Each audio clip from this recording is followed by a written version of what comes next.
আল্লাহর নবী মুহাম্মদ সাল্লাল্লাহু আলাইহি ওয়াসাল্লাম ছিলেন দুনিয়ার সেরা রাষ্ট্রপ্রধান। উনি বলেছেন আমার মেয়ে ফাতেমা যদি চুরি করে আমি ফাতেমারে ছেড়ে দেব না হাত কাটবো। এর মানে ছাড়ার কোনো সুযোগই নাই। আল্লাহ বলেছেন আস-সারিকু ওয়াস-সারিকাতু ফাকতাউ আইদিয়াহুমা, চোর পুরুষ হোক আর নারী হোক তাদের হাত কেটে দাও। তো আমার রব যখন বিধান দিছে, আইন দিছে, হাত না কেটে উপায় নাই, তা আমার মেয়ে ফাতেমা চুরি করলে তাকেও ছাড় দেয়া হবে না। আল্লাহর আইনের বিপরীতে তুমি কেমন আইন বানাইবা? তুমি তো মালিক না, তুমি তো গোলাম।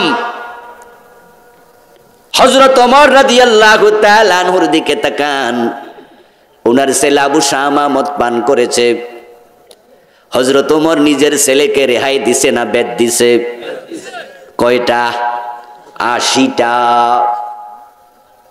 কবি নজরুল চমৎকার ভাবে বলেছেন, মদ্যপানের অপরাধে প্রিয় পুত্রকে নিজ করে মেরেছ দোররা, মরেছে পুত্র তোমারই চোখের পরে। ইসলামের আইনগুলো কত সুন্দর। মানুষ যদি আইন না বানায় ইসলামের আইন বাংলাদেশে থাকতো, এটা চলমান থাকলে এত ইয়াবা এত মদখোর বাংলাদেশে পাওয়া যেত না।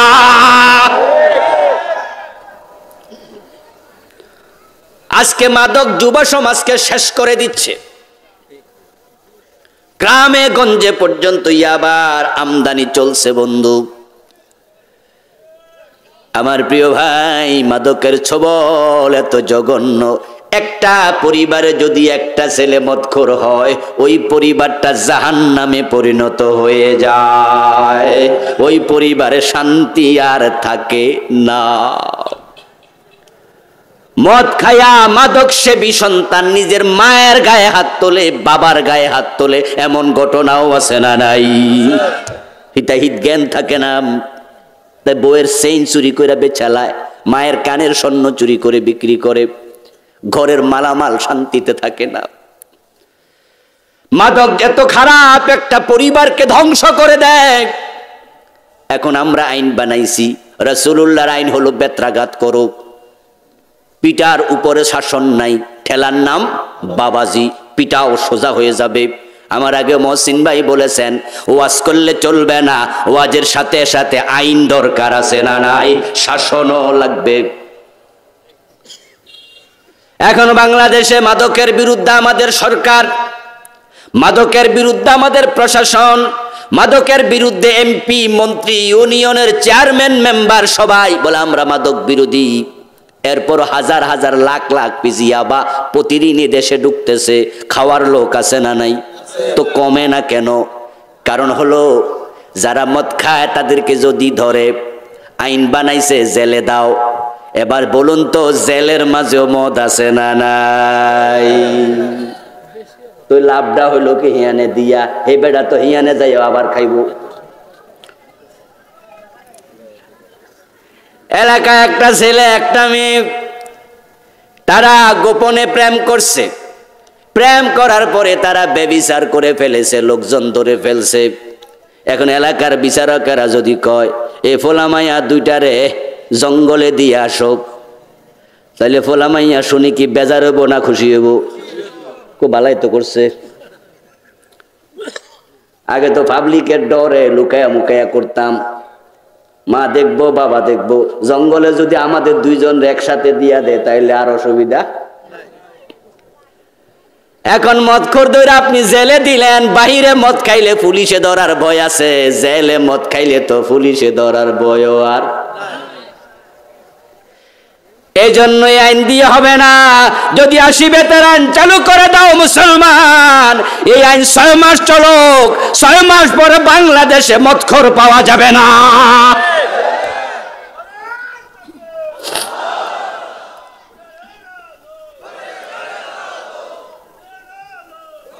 আমার প্রিয় ভাই, আর সেটা শুরু হওয়া লাগবে উপর থেকে। রাসূলুল্লাহ বলছেন আমার মেয়ে ফাতেমা চুরি করলে হাত কেটে দেব। এই কথা শুনে সাধারণ সাহাবীরা মনে মনে কয়, যদি ফাতেমার হাত কাটে তাহলে আমি কেডা? ঠিক না? হযরত ওমর যদি নিজের ছেলে আবু শামারে 80 বেত দেয়, তাহলে রিকশাওয়ালার ছেলের কি খবর? ইসলাম কত সুন্দর। আইন তোমরা বানায়ো না, তোমরা মালিক নও, মালিক তো তিনি যিনি আইন বানায়া দিছে, তার রাসূলের মাধ্যমে শুনাইছে। আমাদের প্রধানমন্ত্রী যদি ঘোষণা করে দেয় আমার ছেলে আমার মেয়ে মদ পান করলে 80 বেত দেয়া হবে, ছাড়া হবে না। মন্ত্রীরা যদি বলে দেয় আমার ছেলে আমার মেয়ে মদ পান করলে ওসি সাহেব ধরে 80 বেত দেন, আমার আপত্তি নাই। আমাদের নেতারা যদি বলে দেয়, উপর থেকে যদি পিটানো শুরু হয়ে যায়, সাধারণ লোকেরা তারের মতো সোজা হয়ে যাবে।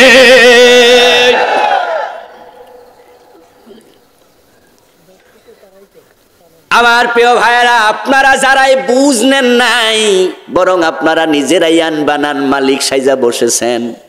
সূরাতুল মুলক আল্লাহ তাআলা আপনাদের স্মরণ করে দেয়, মালিকানা তোমার নয়, মালিকানা কার?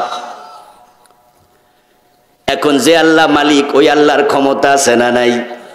আয়াতের শেষে কিন্তু এটাই বলছে, ওয়া হুয়া আলা কুল্লি শাইইন কাদির।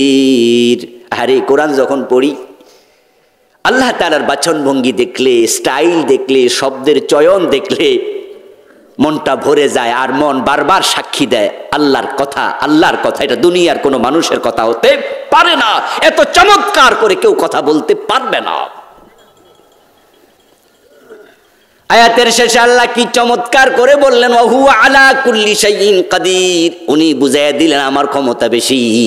এর মানে হলো তুমি যদি গাদ্দারি করো, তোমারে শায়েস্তা করার ক্ষমতা আমি আল্লাহর আছে। বেশি কান লড়াইও না, বেশি মাথা লড়াইও না। ক্ষমতাটা তোমার নয়, ক্ষমতাটা কার?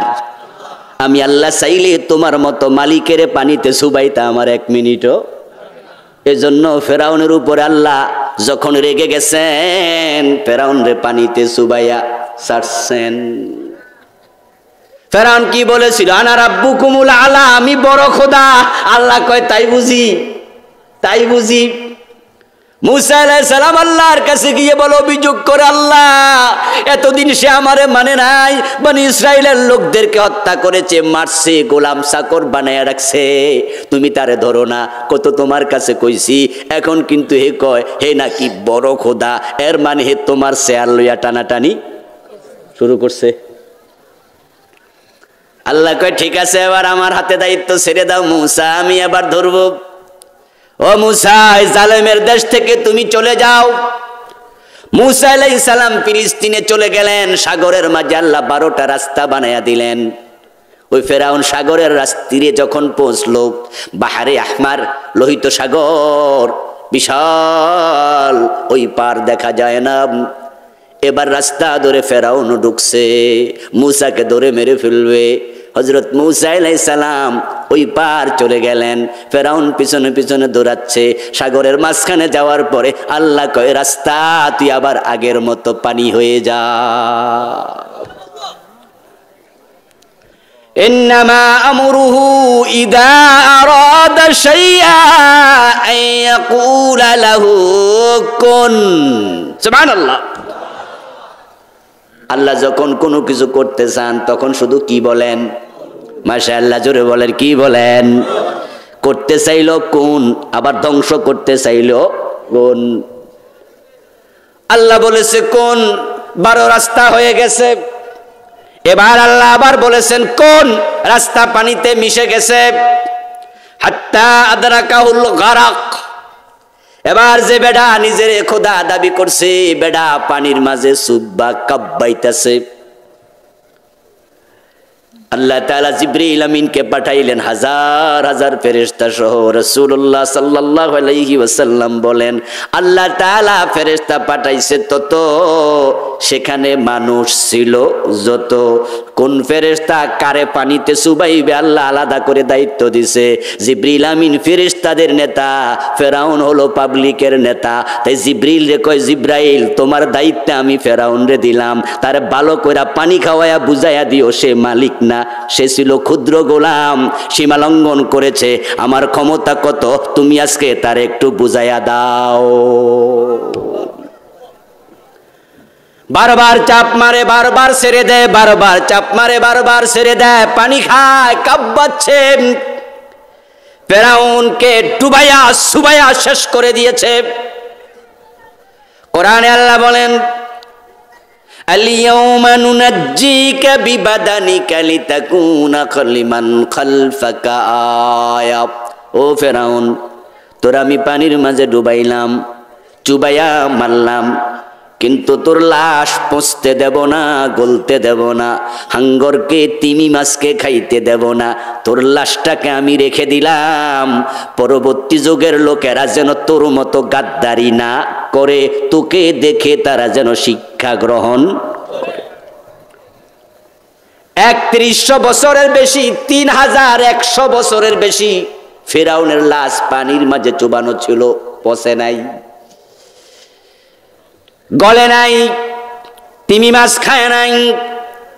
অথচ ফেরাউন একা ডুবেছে না সাথে লোক ছিল?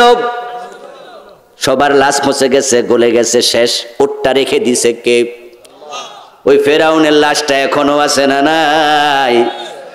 মিশরের মিউজিয়ামে ফেরাউনের লাশ শটান শুয়ে আছে কাচের গ্লাসে। ২-৩ বছর আগে আমিও দেখতে গিয়েছি, দেখে এসেছি। আমার প্রিয় ভাইয়েরা, ফেরাউনকে আল্লাহ তাআলা পানিতে ডুবাইয়া বুঝাইয়া দিলেন, তুই যে বড় খোদা দাবি করলি, আসলে ক্ষমতা তোর নয়, ক্ষমতা আমার। আমি মাঝে মাঝে মানুষকে একটু দেই।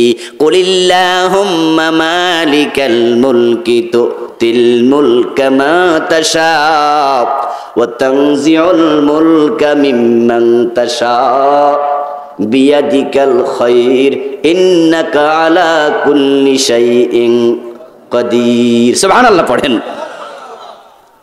ক্ষমতা আমি আল্লাহর হাতে, যাকে চাই আমি তারে কিছু দেই। আবার যখন সে গাদ্দারি করে আমি আবার কাইরা নেই। ও ফেরাউন, তোরটা আমি কেড়ে নিয়ে পানিতে চুবাইলাম, সামনের মানুষেরা তোর লাশ দেখবে, দেখে দেখে শিখবে। কিন্তু পরিতাপ, ইতিহাসের সবচেয়ে বড় শিক্ষা হলো ইতিহাস থেকে কেউ শিক্ষা নিতে চায় না। ইতিহাসের সবচেয়ে বড় শিক্ষা হলো ইতিহাস থেকে মানুষ শিখতেই চায় না। আপনাদের কাছে আমি 3টা প্রশ্ন করব, একটু জবাব দিয়েন। ফেরাউন যখন পানিতে ডুবে মরেছে তখন সে ঘুমে ছিল না সজাগ ছিল? ক্ষমতা পদত্যাগ করে রিজাইন করছে না ক্ষমতায় ছিল? একা ছিল না সাথে সৈন্য ছিল? 3টা উত্তরে আপনারা পাশ করছেন, উত্তর সহি। সহজ উত্তর আপনারা এই ওয়াজগুলো আগেও শুনেছেন। এই প্রশ্নগুলো করার কারণে এবার শুনুন। সে ক্ষমতায় ছিল, সজাগ ছিল, সৈন্য বেষ্টিত ছিল। আল্লাহ সজাগ রাইখা, ক্ষমতায় রাইখা, সৈন্যের সাথে রাইখা ডুবাইছে, কেউ বাঁচাতে পারে নাই। আল্লাহ বুঝাইয়া দিল, আমি যদি ধরি তোরে তোর সৈন্য বাঁচাইতে পারবে না।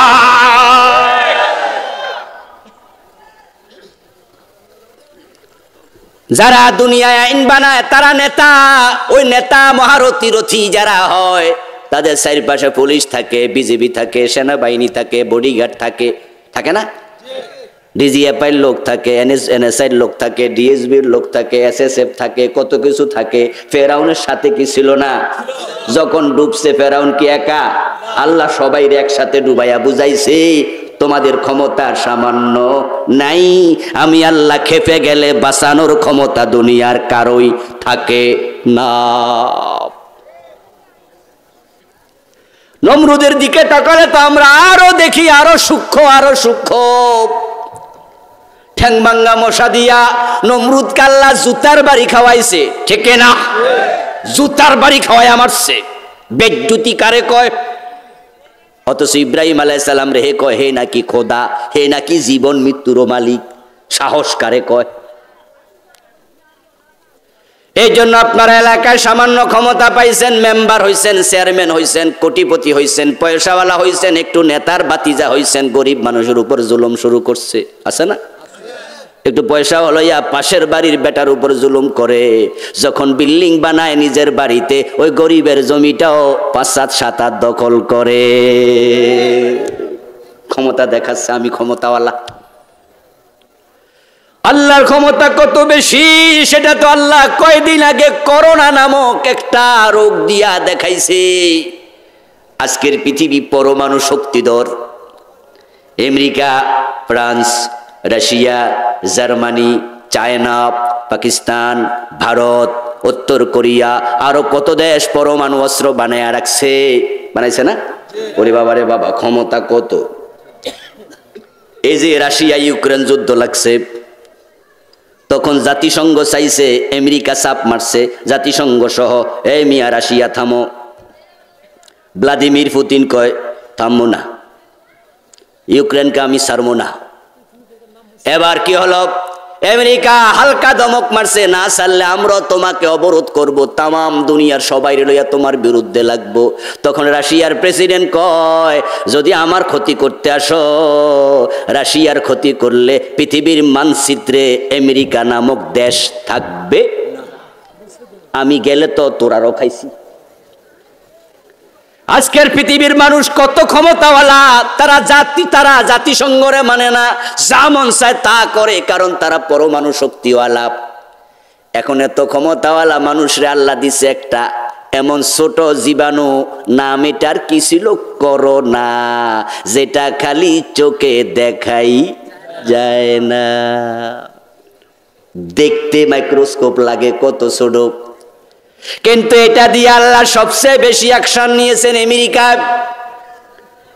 সবচেয়ে বেশি মানুষ মারা গেছে আমেরিকা, নিউ ইয়র্ক শহরে একদিন 2000, 3000, 5000 নাই, মানুষ ঘর থেকে বের হয় নাই ভয়ে, লাশ পচে গেছে, নেয়ার লোক নাই, না খাইয়া ঘরে খাবার কোথায় কিনবে বাহির হয় না। আমার বন্ধু পৃথিবীর বড় বড় ক্ষমতাওয়ালা রাষ্ট্রের প্রেসিডেন্ট মাথাটা হেট করে, মাথাটা নত করে বলতে বাধ্য হয়েছে, আমাদের কিচ্ছু করার ক্ষমতা আর নেই। এরপরও মানুষগুলো বোঝে না, তারা নিজকে মালিক দাবি করছে। এখন প্রশ্ন হতে পারে, আল্লাহ ফেরাউনরে পানির ডুবাইল, নমরুদকে জুতার বাড়ি খাওয়াইয়া মারলো, এখন আমরা যারা আইন বানাচ্ছি, কই আমরারও তো ধরে না, তাহলে বোঝা গেল আমরা বেশি খারাপ না। বেশি খারাপ হলে তো আল্লাহ ধরতই। এবার আমি বলি দোস্ত, আল্লাহর হিকমত বোঝা বড় কঠিন। আল্লাহ কিছু মানুষকে ধরার জন্য আখিরাত পর্যন্ত অপেক্ষা করে। যে ইয়াজিদের নেতৃত্বে তার কথা মতো উবাইদুল্লাহ ইবনে জিয়াদ কুফায় হযরত ইমাম হুসাইনের পথ রুদ্ধ করলো। ইমাম হুসাইনকে শুধুমাত্র জবে করে তারা থামে নাই, উনার কর্তৃত দেহের উপরে ঘোড়া দাবড়াইয়া হাড্ডি থেকে মাংস আলাদা করে ফেলেছে।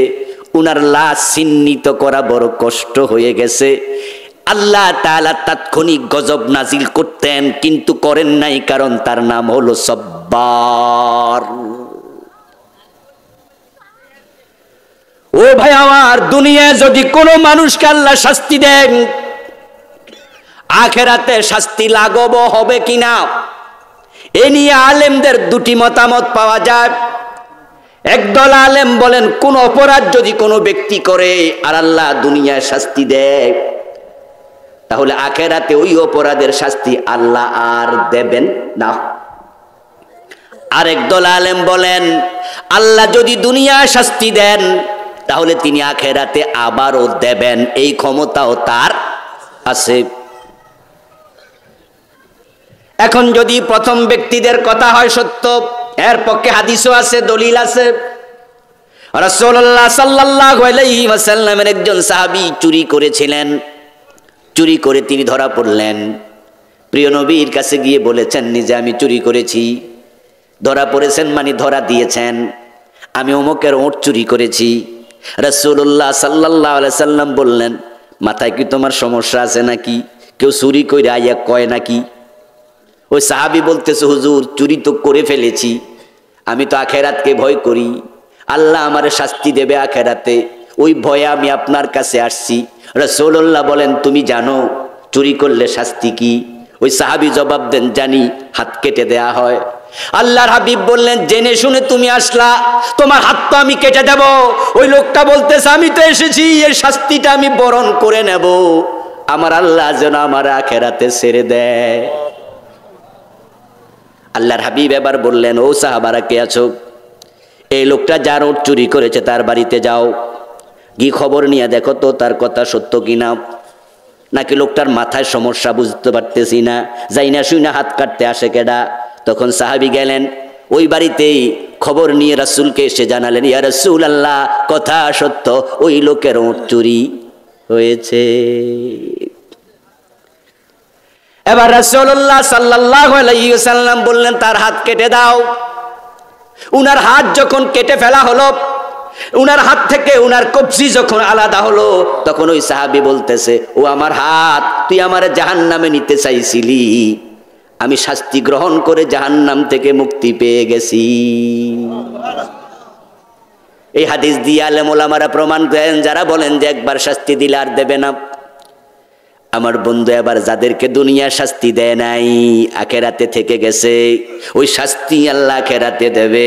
যারা আপনারা আইন বানায়া আল্লাহর সাথে বিদ্রোহ করতেছেন, নিজদেরকে মালিক মনে করতেছেন, আপনারে ফেরাউন নমরুদের মতো আল্লাহ ধরে নাই, তাহলে আপনার শাস্তিটা নগদ হইছে না বাকি রইছে? এবার একটু আওয়াজ দিয়ে সবাই বলুন তো, দুনিয়ার শাস্তি জঘন্য না আখেরাতেরটা জঘন্য? এই জন্য আপনাদের যাদের ভিতরে বুঝ নাই, আপনারা আখিরাতের জন্য অপেক্ষা করেন, কোথায় যাবেন, যাওয়ার তো জায়গা নাই। ইন্না রাব্বাকা লাবিল মিরসাদ, আল্লাহ তাআলা কোরআন মাজিদে বলেন, নিশ্চয় আপনার রব ঘাটিতে বসে আছেন, ওই ঘাটিতে বসে অপেক্ষা করতেছেন। ওই ঘাটির নাম হলো মৃত্যু। কি নাম? আবার বলুন। মরা লাগবনি, লাগবে। এজন্য 2 নম্বর আয়াত, আল্লাযী খালাকাল মাউতা ওয়াল হায়াতা লিয়াবলুয়াকুম আইয়ুকুম আহসানু আমালা। ক্ষমতার মালিক সে আল্লাহ, যে আল্লাহ সব ব্যাপারে ক্ষমতাশীল। এরপরে বলে, যিনি তোমার জীবন এবং মৃত্যু, তোমার মৃত্যু এবং জীবন বানাইছে। আজকে তুমি আছো, কালকে তুমি থাকতে পারবা না, তোমাকে চলে যেতেই হবে। ওখানে আল্লাহ অপেক্ষা করছে, আয় বান্দা আয়। ও প্রিয় ভাইরা, যাবেন কোথায়? যাওয়ার তো জায়গা নাই। তা আপনি জুলুম করছেন, আল্লাহ তাড়াহুড়া করে না। আপনি ক্ষমতা পাইছেন, আল্লাহর বিরুদ্ধে কথা বলছেন, আল্লাহ তাড়াহুড়া করে না। আল্লাহ বলছে শিরিক করো না। ইন্না শিরকা লাযুলমুন আযীম, শিরিক হলো সবচেয়ে খারাপ। অথচ একদল লোক মূর্তি পূজা করছে, করে তারা শিরিক করতেছে, এই খারাপ কাজ তারা করতেছে। আর আপনি ক্ষমতা পাইয়া মাইক হাতে নিয়ে আপনি বলতেছেন ধর্ম যার যার, উৎসব সবার, তাই তোমরাও সেখানে আনন্দ করতে যাও। আপনি ক্ষমতা পাওয়ার পরে কথা ছিল চাইলে শিরিক বন্ধ করবেন, শিরিক বন্ধের চেষ্টা করবেন, ওইটা না কইরা আপনি মানুষরে আবার এমনি নাচনেওয়ালি আরো দিছেন ঢোলে তালি। তাই এখন মুসলমানের সন্তানও মূর্তি পূজায় চলে যায়, দেখার জন্য এত বেশি যায়। এমন অনেক মন্দির বাংলাদেশে আছে, হিন্দুর চেয়েও মুসলমান বেশি। এই যে আপনি উল্টা পাল্টা করতেছেন, আল্লাহ আপনার ধরে না, তার তো ধৈর্য বেশি, তার তো ধৈর্য বেশি।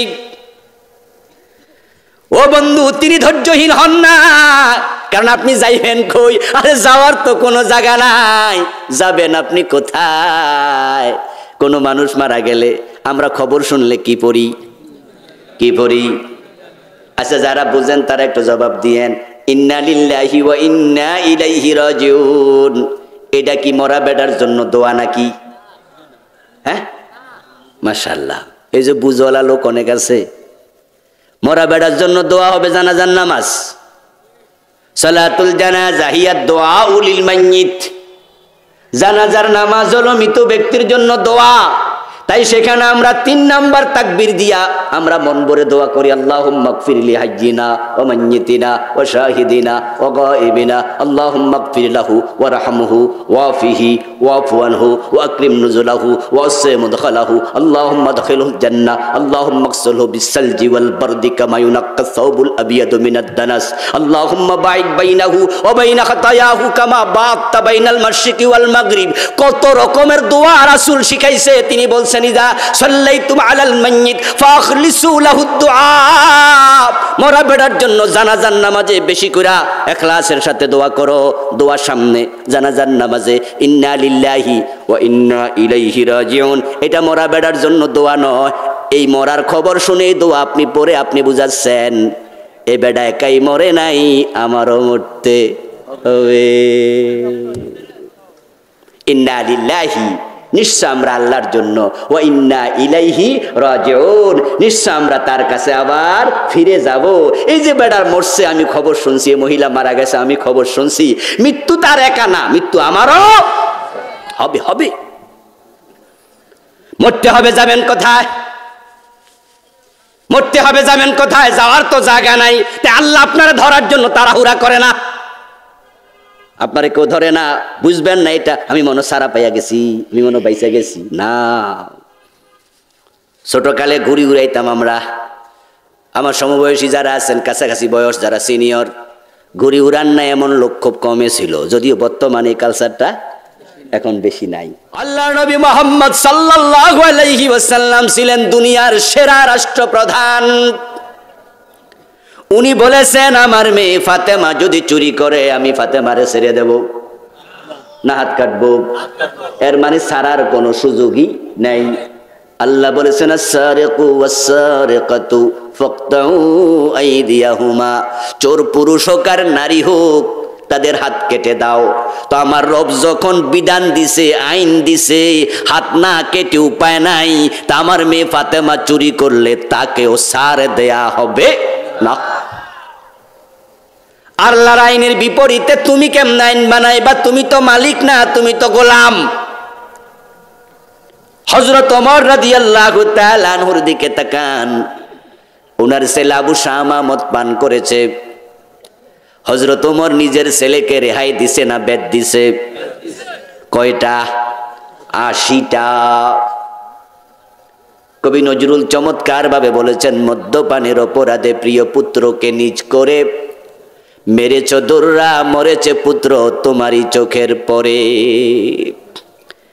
ইসলামের আইনগুলো কত সুন্দর। মানুষ যদি আইন না বানায় ইসলামের আইন বাংলাদেশে থাকতো, এটা চলমান থাকলে এত ইয়াবা এত মদখোর বাংলাদেশে পাওয়া যেত না।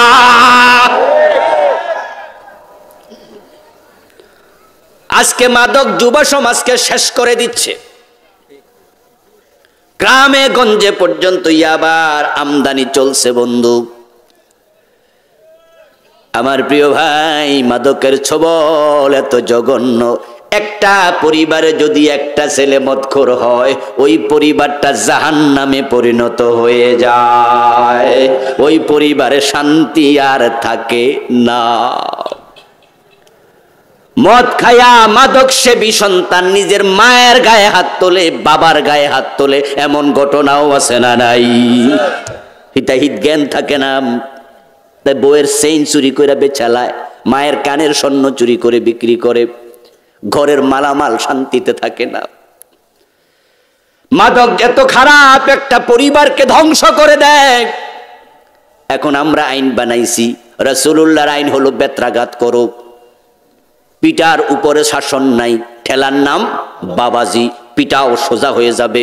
আমার আগে মহসিন ভাই বলেছেন, ওয়াজ করলে চলবে না, ওয়াজের সাথে সাথে আইন দরকার আছে না নাই? শাসনও লাগবে। এখন বাংলাদেশে মাদকের বিরুদ্ধে আমাদের সরকার, মাদকের বিরুদ্ধে আমাদের প্রশাসন, মাদকের বিরুদ্ধে এমপি, মন্ত্রী, ইউনিয়নের চেয়ারম্যান, মেম্বার সবাই বলে আমরা মাদক বিরোধী। এরপর হাজার হাজার লাখ লাখ পিস ইয়াবা প্রতিদিনই দেশে ঢুকতেছে। খাওয়ার লোক আছে না নাই? তো কমে না কেন?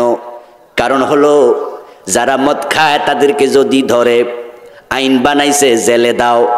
এবার বলুন তো, জেলের মাঝেও মদ আছে না নাই?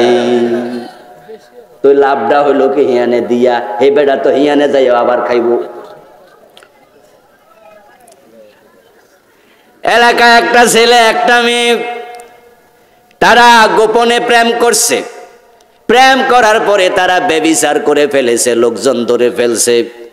এখন এলাকার বিচারকেরা যদি কয় এ ফোলামাইয়া দুইটারে জঙ্গলে দিয়ে আসুক, তাহলে ফোলামাইয়া শুনি কি বেজার হইব না খুশি হইব?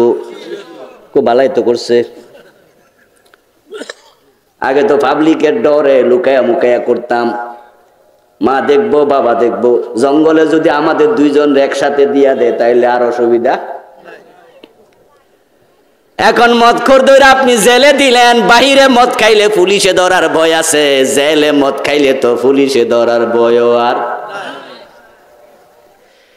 এই জন্যই আইন দিয়ে হবে না, যদি 80 বেতার চালু করে দাও মুসলমান, এই আইন 6 মাস চলুক, 6 মাস পরে বাংলাদেশে মদখোর পাওয়া যাবে না।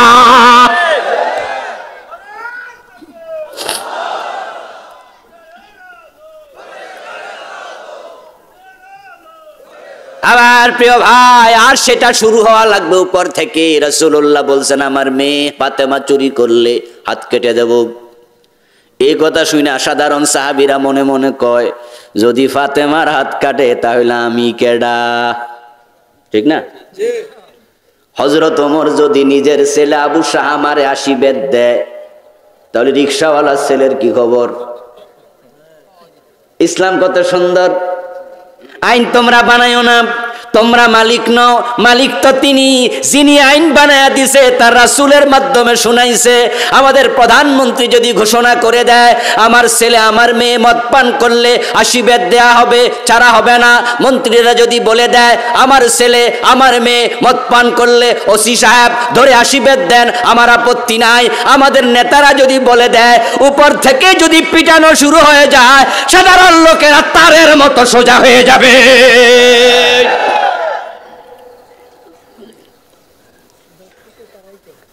আমার প্রিয় ভাইরা, আপনারা যারাই বুঝ নেন নাই, বরং আপনারা নিজেরাই আইন বানান মালিক সাইজা বসেছেন। সূরাতুল মুলক আল্লাহ তাআলা আপনাদের স্মরণ করে দেয়, মালিকানা তোমার নয়, মালিকানা কার? এখন যে আল্লাহ মালিক, ওই আল্লাহর ক্ষমতা আছে না নাই? আয়াতের শেষে কিন্তু এটাই বলছে, ওয়া হুয়া আলা কুল্লি শাইইন কাদির। আরে কোরআন যখন পড়ি, আল্লাহ তাআলার বাচনভঙ্গি দেখলে, স্টাইল দেখলে, শব্দের চয়ন দেখলে মনটা ভরে যায়। আর মন বারবার সাক্ষী দেয় আল্লাহর কথা, আল্লাহর কথা। এটা দুনিয়ার কোনো মানুষের কথা হতে পারে না, এত চমৎকার করে কেউ কথা বলতে পারবে না। আয়াতের শেষে আল্লাহ কি চমৎকার করে বললেন, ওয়া হুয়া আলা কুল্লি শাইইন কাদির। উনি বুঝাইয়া দিলেন আমার ক্ষমতা বেশি। এর মানে হলো, তুমি যদি গাদ্দারি করো, তোমারে শায়েস্তা করার ক্ষমতা আমি আল্লাহর আছে। বেশি কান লড়াইও না, বেশি মাথা লড়াইও না। ক্ষমতাটা তোমার নয়, ক্ষমতাটা কার? আমি আল্লাহ চাইলে তোমার মতো মালিকের পানিতে চুবাইতা আমার 1 মিনিটও। এজন্য ফেরাউনের উপরে আল্লাহ যখন রেগে গেছেন, ফেরাউনরে পানিতে চুবাইয়া ছাড়ছেন।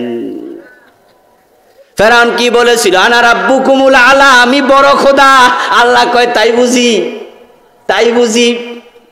মুসা আলাইহিস সালাম আল্লাহর কাছে গিয়ে বলে, অভিযোগ করে, আল্লাহ এতদিন সে আমারে মানে নাই, বনি ইসরাইলের লোকদেরকে হত্যা করেছে, মারছে, গোলাম চাকর বানায়া রাখছে, তুমি তারে ধরো না। কত তোমার কাছে কইছি, এখন কিন্তু হে কয় হে নাকি বড় খোদা। এর মানে হে তোমার চেয়ার লইয়া টানাটানি শুরু করছে। আল্লাহ কয় ঠিক আছে, এবার আমার হাতে দায়িত্ব ছেড়ে দাও মুসা, আমি এবার ধরবো। ও মুসা, জালেমের দেশ থেকে তুমি চলে যাও। মুসা আলাইহিস সালাম ফিলিস্তিনে চলে গেলেন। সাগরের মাঝে আল্লাহ 12টা রাস্তা বানায়া দিলেন। ওই ফেরাউন সাগরের তীরে যখন পৌঁছলো, বাহারে আহমার, লোহিত সাগর বিশাল, ওই পার দেখা যায় না। এবার রাস্তা ধরে ফেরাউন ঢুকছে, মুসাকে ধরে মেরে ফেলবে। হযরত মুসা আলাইহিস সালাম ওই পার চলে গেলেন, ফেরাউন পিছনে পিছনে দৌড়াচ্ছে। সাগরের মাঝখানে যাওয়ার পরে আল্লাহ কয়, রাস্তা তুই আবার আগের মতো পানি হয়ে যা। ইন্নামা আমরুহু ইযা আরাদা শাইআ আন ইয়াকুলা লাহু কুন। সুবহানাল্লাহ। আল্লাহ যখন কোনো কিছু করতে চান তখন শুধু কি বলেন? মাশাআল্লাহ, জোরে বলেন, কি বলেন? করতে চাইলো কোন, আবার ধ্বংস করতে চাইলো কোন। আল্লাহ বলেছে কোন, 12 রাস্তা হয়ে গেছে। এবার আল্লাহ আবার বলেছেন কোন, রাস্তা পানিতে মিশে গেছে। হাত্তা আদরাকাহুল গারাক। এবার যে বেডা নিজের খোদা দাবি করছে, বেডা পানির মাঝে সুব্বা কাব্বাইতেছে। আল্লাহ তাআলা জিবরিল আমিনকে পাঠাইলেন হাজার হাজার ফেরেশতা সহ। রাসূলুল্লাহ সাল্লাল্লাহু আলাইহি ওয়াসাল্লাম বলেন, আল্লাহ তাআলা ফেরেশতা পাঠাইছে তত, সেখানে মানুষ ছিল যত। কোন ফেরেশতা কারে পানিতে চুবাইবে আল্লাহ আলাদা করে দায়িত্ব দিছে। জিবরিল আমিন ফেরেশতাদের নেতা, ফেরাউন হলো পাবলিকের নেতা। তাই জিবরিল রে কয়, জিব্রাইল তোমার দায়িত্ব আমি ফেরাউন রে দিলাম, তার ভালো করে পানি খাওয়ায়া বুঝাইয়া দিও সে মালিক না, সে ছিল ক্ষুদ্র গোলাম, সীমা লঙ্ঘন করেছে, আমার ক্ষমতা কত তুমি আজকে তার একটু বুঝাইয়া দাও। বারবার চাপ মারে, বারবার ছেড়ে দেয়, বারবার চাপ মারে, বারবার ছেড়ে দেয়, পানি খায়, কাঁপাচ্ছে। ফেরাউনকে ডুবাইয়া সুবাইয়া শেষ করে দিয়েছে। কোরআনে আল্লাহ বলেন, আল-ইয়াওমা নুনাজ্জিকা বিবাদানিকা লিতাকুনা লিমান খালফাকা আয়া। ও ফেরাউন, তোর আমি পানির মাঝে ডুবাইলাম, চুবাইয়া মারলাম, কিন্তু তোর লাশ পচতে দেব না, গলতে দেব না, হাঙ্গরকে তিমি মাছকে খাইতে দেব না, তোর লাশটাকে আমি রেখে দিলাম। পরবর্তী যুগের লোকেরা যেন তোর মতো গাদ্দারি না করে, তোকে দেখে তারা যেন শিক্ষা গ্রহণ করে। ৩১০০ বছরের বেশি, ৩১০০ বছরের বেশি ফেরাউনের লাশ পানির মাঝে চুবানো ছিল, পচে নাই, গলে নাই, তিমি মাছ খায় নাই। অথচ ফেরাউন একা ডুবেছে না সাথে লোক ছিল? সবার লাশ পচে গেছে, গলে গেছে, শেষ। ওটটা রেখে দিছে কে? ওই ফেরাউনের লাশটা এখনো আছে না নাই? মিশরের মিউজিয়ামে ফেরাউনের লাশ শটান শুয়ে আছে কাচের গ্লাসে। ২-৩ বছর আগে আমিও দেখতে গিয়েছি, দেখে এসেছি। আমার প্রিয় ভাইয়েরা, ফেরাউনকে আল্লাহ তাআলা পানিতে ডুবাইয়া বুঝাইয়া দিলেন, তুই যে বড় খোদা দাবি করলি, আসলে ক্ষমতা তোর নয়, ক্ষমতা আমার। আমি মাঝে মাঝে মানুষকে একটু দেই। কুলিল্লাহুম্মা মালিকাল মুলকি তুতিল মুলকা মা তাশা ওয়া তানজিউল মুলকা মিম্মান তাশা বিয়াদিকাল খায়র ইন্নাকা আলা কুল্লি শাইইন কাদির। সুবহানাল্লাহ পড়েন। ক্ষমতা আমি আল্লাহর হাতে, যাকে চাই আমি তারে কিছু দেই, আবার যখন সে গাদ্দারি করে আমি আবার কাইরা নেই।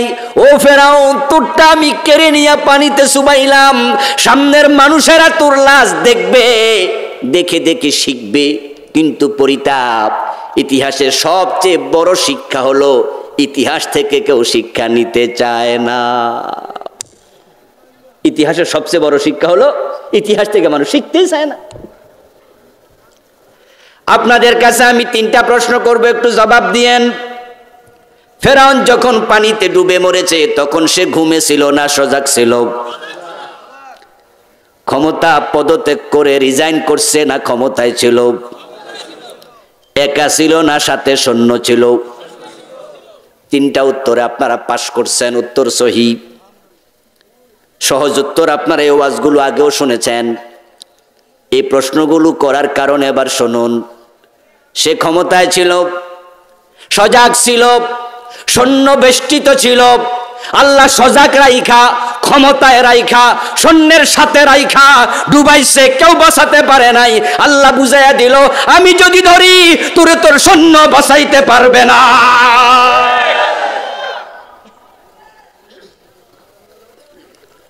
যারা দুনিয়ায় আইন বানায় তারা নেতা।